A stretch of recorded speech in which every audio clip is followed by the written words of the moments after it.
Hi, it's Steffi from Steffi's Beads and Baubles, and I have a new Easter ornament for you. And I did a new technique on it that I'm excited to show you. And this is my carrot, and you can see I did kind of a fluffy carrot top, and then I used translucent sequins and did some just random lines like a carrot would have in bugle beads. And I used this Harvest Orange from Cartwright. Now keep in mind, when I show you these, I can't always guarantee they have that color in stock, because some of these I bought many years ago, and I've had some colors that I loved get discontinued. But this is a sheer. It's called a slightly cupped iris, and the iris are usually see-through. Let me show if I can see if I can get you to see it. They're not opaque. They're clear. They're a clear orange, and they're reflective. So when you put them on the color, it gives it a richer color because this lets the color shine through. And that's what I used for the body of the carrot. And for the bugle beads, I just used a metallic or silver-lined bugle bead to do the little lines. But you can see how reflective that is. And then I used Toho silver-lined, it says hyacinth, but it's an orange color.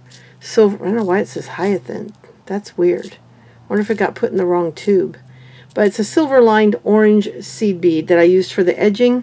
And then for the green I used a silver-lined from HEB green.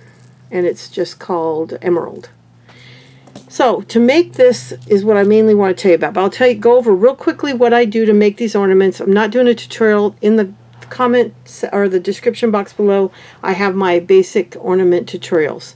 And what I do is I take a cookie cutter and I use an ink pad like you would use for stamp, to stamp, and then I put it on the stamp pad and then stamp it onto the felt and cut it out. So that would be the back of it. I don't know if you can see the imprint on there. This one's kind of light, and if you let it sit too long, it kind of fades. It's kind of important to cut it out right away. But this is what you end up with, is a piece like this. Now what I did is I already strung everything on here to show you what I did.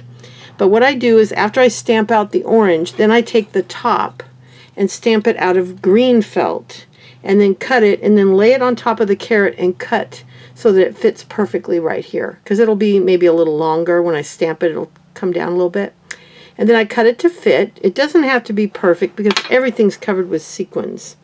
And then to make this effect that I did here, which I came up with this when I did the last one, I did a smaller version of this in the flower, just a few random, and I thought I'm going to do that for a carrot top because I'd already decided I wanted to make a carrot. So what I do is I string onto the thread. I'll show you, and then I'll show you what I did. A green flower. Now if you don't have a green flower, you could use a large, regular sequin like this. It's about the same size. When you buy these 3 packs, this is I think this is a 10 millimeter.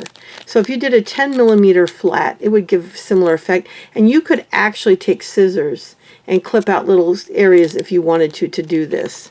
But you can find the flowers different places. So this is a holographic sequin, and I put one of those on first. Then I put a green silver-lined bugle bead.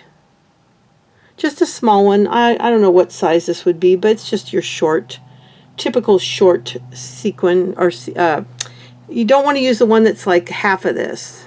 I mean, you could, but this is one maybe a 1/4 inch long. I don't know. Let me get a ruler out, and then that way you know. I think it's about a 1/4 inch. Let's lay it on the ruler. Yeah, close to a 1/4 inch. So it's about a 1/4 inch little bugle bead. Then after I put that bugle bead on, then I put a regular, I think this is a 5 millimeter. Let's see. Yes, that's what I thought. A 5 millimeter hologram sequin. And then I do another bugle bead and repeat the flower on the top. So I put another bugle bead and then the flower. So let me show you all of that strung onto the thread. So there you go. You've got a flower, a bugle bead, a 5 millimeter sequin, a bugle bead, a flower, and then on top of the flower I put another 5mm sequin and a green seed bead. Now this is the tricky part, but since I've done the fringed beaded earrings before, it's not such a big deal for me to do this because I'm used to going up long fringes of seed beads. So you have to be very patient, and it can get a little, you know, frustrating. So the best way to do this is to do the outside edge first to get used to doing it, so there's no competition, because when you get into the middle it's going to be a little harder. But you just make sure that seed bead's out of the way. You don't want that seed bead anywhere near it. And you're going to go in one at a time. You're going to go in the sequin. And I didn't put, oh, look what I messed up. Hold on. Did I mess up? Oh, no, I didn't. Okay, you go through the sequin. I forgot that I put a sequin on top of the flower. And then once you get both of those on there, then you're going to go through the bugle bead. Okay. Then you go through that seed bead. Then the next bugle bead.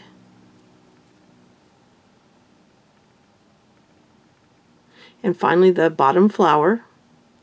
Get all of those on your, and you can just do this way up high on your thread if it's easier for you. Now once you've done a number of them, it gets easier. I'm trying to do this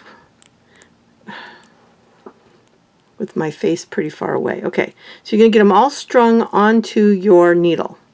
And then you're going to pull them through.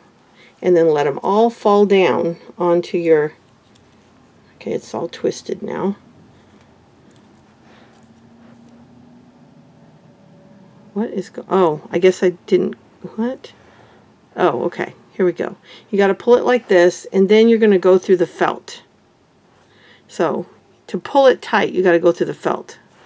I'm sorry, I didn't make that clear. So I just try to get it all straightened out first. So okay, then you can just gently pull it, and watch it just gently pulls. Now, of course, the first one's going to be the easiest because you're not pulling around anything else. Now there's a little piece where the thread didn't pull, so you're going to have to kind of, you know, pull on it a little bit to make sure, and then that's what you get, is this little, like,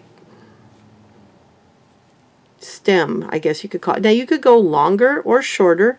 If you didn't want it this long, you could put 2 flowers. But I wanted it a little long and fluffy so that it would give this effect here. Hold on. Give this effect here being kind of floppy and fun. So that's why I did it that way.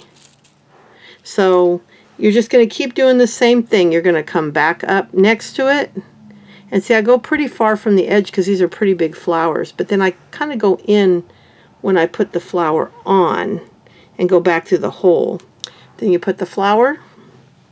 And I can't really show you every little step. But the bugle bead, I mean, I can show you on here, but my hand gets in the way. So I'll just pull it up to the camera as I go. And then the 5mm sequin. If I can get it to go. There we go, 5mm sequin. And another bugle bead. And they don't have to be perfect because these bugle beads are not always cut perfectly. And then you're going to do the flower again. And they often stick to each other, so when they press them out, I think that's what happens. They come out in groups. Then one more of the 5mm sequins. And then the seed bead. And then again, you can do it in midair if you want. If it's easier to go through them all, just make sure, no matter what you do not go back through that seed bead because that's what holds it all together. While it's in midair, you can go through everything. You can go through the first section, and then you can go through the bugle bead, the sequin, the last bugle bead, and you have to be patient. This is not, even me, I had to be very, slow and methodical when I did this. You can pull them all onto the thread. Whoops, don't let the thread come off your needle though. And then let them, and now they're not going to fall straight because you can see how they're looped. So then that's when you go through. I like to kind of pull it over toward the side a little bit and then go down. Well, see this one, yeah, I gotta go over here a little bit. And then you're just going to pull, and you're going to keep it from going up against the other one. You just got to keep pulling, pulling, pulling, and watching the thread as you pull, because it will catch if you try to rush it. And then you want it to go around the under the flower, not around the petal. And there you go. Now, I didn't worry about being right on the edge because I'm going to be beading the edge. I go around the whole edge and do this edging. So if you're not right on the edge, it's okay because you're going to be pulling that with threads and beads to do the edging. So don't worry if you're not right on that edge. And then what I do, this one's kind of, I couldn't go quite to the edge because this one got cut. But you're going to go around the whole thing. Go around the whole outside edge. That'll give you a chance to get used to putting them next to each other. And then once you get that outside edge in, then now what I normally do though is also stitch this down, and I didn't this time because sometimes I do and sometimes I don't. If you're worried about this moving, you can just do like big bold strokes like this. Just come up through the felt before you start beading and just really go over it like this. And just do big bold strokes just to hold this in place. And that way, it doesn't matter how big they are, they're going to be covered by sequins. And that will hold this green piece in place if you feel you need that. Sometimes I do it, sometimes I don't. But it's probably not a bad idea to do 3, 4, 5 of those. Then it holds it in place. Then go around the edge, and then I didn't do the bottom. I filled in and then did the bottom last. And even along here, I did not worry about getting too close because these hang down. So you're never going to see it. And so once I did this first, then I put these lines on with the bugle beads, and that's real easy to do too. Basically, I just took, I'll just use the green to show you, it'll kind of show up. I'll even use the green bugle beads just to kind of show you how I did it. And it's just very simple. You're just going to want to leave a lot of space in between them so that you can fit sequins between them. I just went across. I would just go across in sections like this. Now see how it buckles? Then I would come up in between and I would go pull it tight, go through, and go right to the back. And then I would come back either up on one end or the other and go all the way through and back out the back. And then that should hold it nice and flat. See? These weren't as good because they're a little bit, my orange ones weren't quite as raggedy. But I just did that in different angles. Now that one's not done properly. It's kind of at an angle, but I just wanted to show you how to do it. So I kind of came in wherever I thought a line on the carrot would look good. So I did one here. I did one way up here. I did one here. Some of them I did 3. A couple of them I did 2. One here. You can see how I just wherever I thought a line on a carrot might go, kind of using the shape of the cookie cutter. Then I stitched the edge on, and then I always put a little stacked sequin on the back, and basically I just come up, finish knotting it, and when I knot it, this is how I knot it, because I get that question a lot. I just come in, and this is whether I run out of thread and I have to start over, and I need to cut off. I do it, make sure that you leave enough thread to easily do it with your beading needle or switch over to a sewing needle. And I just come around the back, and I make a few stitches this direction, and then I make a few stitches this direction,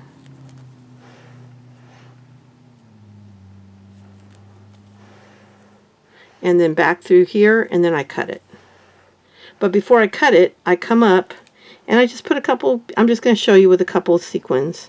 Doesn't matter how many, you could use one sequin, but I do a sequin, and let's do, I put one of these orange ones. These are from Cartwright's. These, I only used them for the back, and they're Sunfire 6mm. So they're slightly bigger than the, that one does not have a hole in it. They're slightly bigger than the one that is the little green one I use. So that way I could stack them. So you'd see the little bit of orange between the greens, and then I pull them down. I've already knotted it. Then I'm going to take an orange seed bead because I want it to stand out.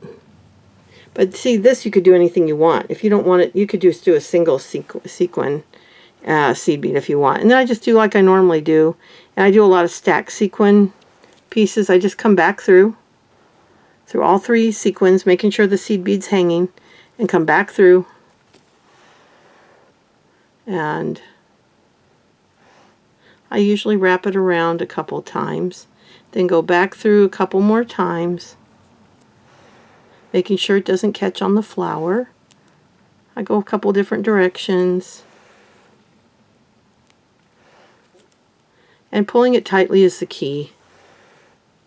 Okay, see, it caught on the flower just there. It went up underneath the sequin. There we go. And that happens a lot when you're doing this work with the flowers. They are notorious for catching the thread. Just pull it. There you go. And then when you get it done enough times that you feel secure, you just get up there. I use these little detail scissors, and I just get under there and I very carefully trim it off. And there you go. And these are Singer. I get them at Hobby Lobby.